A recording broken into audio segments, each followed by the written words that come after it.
This channel does not promote any violent, harmful, or illegal activities. All content provided by this channel is meant for an educational purpose only. আর দীপ আমরা প্রথমেই আজকে নজর রাখবো কালকের মর্মান্তিক খবরে, কারণ পেলোডারের ধাক্কায় নবম শ্রেণীর পড়ুয়ার মৃত্যু ঘিরে রণক্ষেত্রের চেহারা নিল বাঁশ দ্রোণী।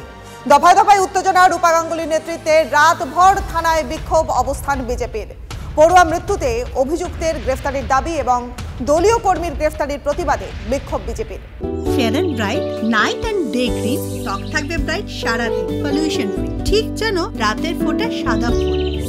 সারাদিন হ্যাপি ব্রাইট স্কিন। গেরুয়া শিবিরের অভিযোগ যে বাঁশদ্রোণীতে বিক্ষোভের ঘটনায় রুবি দাস মণ্ডলকে গ্রেফতার করে পুলিশ। পুরো ভোটে ১১৩ নম্বর ওয়ার্ডে বিজেপি প্রার্থী ছিলেন তিনি।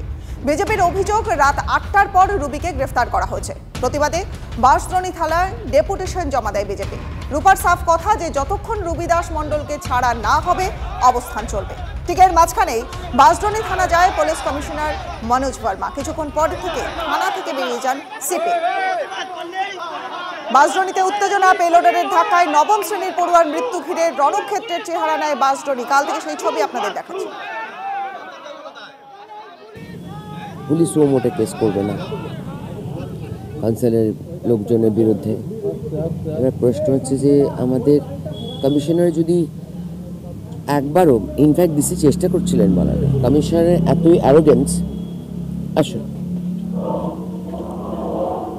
অ্যারোগেন্স, যে পরিষ্কার ভাষায় বললেন যে আইন কে তারা চলেগা। আর আমি আপনার থেকে একটাই শুধু কমিটমেন্ট চাই যে এই লোকগুলোকে ধরবেন, যাদের সকাল থেকে পালাতে দিয়েছেন তাদেরকে ধরবেন এবং কবে ধরবেন। এই অন্যায় কাজগুলো যারা করেছে এবং যারা পালিয়ে নিয়ে গেছে তাদের তো ধরতে হবে। কোনো সদুত্তর, কোনো সদিচ্ছা কিছু দেখা গেল না। এই বাঁশদ্রোণী থানা এখানে কিন্তু বিক্ষোভ হয়েছে এবং গতকাল রাত থেকেই কিন্তু বিজেপি নেত্রী রূপা গাঙ্গুলি তিনি কিন্তু এই থানাতেই বসে আছেন। তিনি কিন্তু একটাই দাবি করছেন যে যারা এই দোষটি করেছে দোষীদের গ্রেফতার করতে হবে এবং শাস্তি দিতে হবে। তার দাবিতেই কিন্তু রাতভর তিনি এই বাঁশদ্রোণী থানাতেই বসে রয়েছেন। এখনও পর্যন্ত তিনি বাঁশদ্রোণী থানাতেই রয়েছেন। রূপা গাঙ্গুলি তিনি কিন্তু বলছেন যে কোনোভাবেই তারা কিন্তু বিষয়টিকে ছেড়ে দেবেন না।